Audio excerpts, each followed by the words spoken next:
areas we have is FASD intervention. That's one of our sections.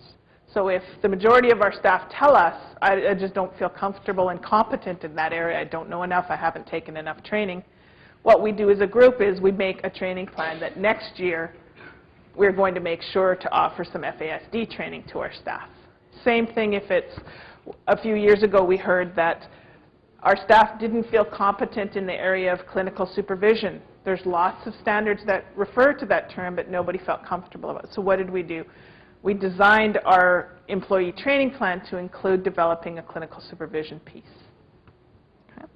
So if you have a way of developing an annual training plan, so that means that training is decided based on some formal way. Yeah. What do you mean by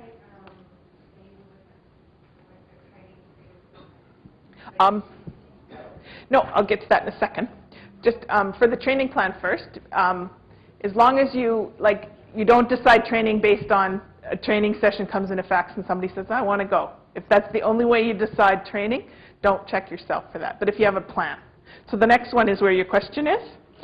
We have mechanisms to ensure that training stays with us. What that means is, and you're all going to recognize this right away, that you don't invest a fortune training somebody just so they can apply for a job at the next community. Or the government. Which, right?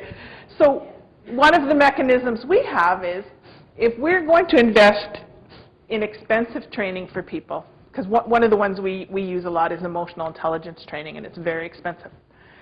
So if we're investing that in people that work for us, what we have them do is sign a contract. And that contract says, I understand that this course is costing X.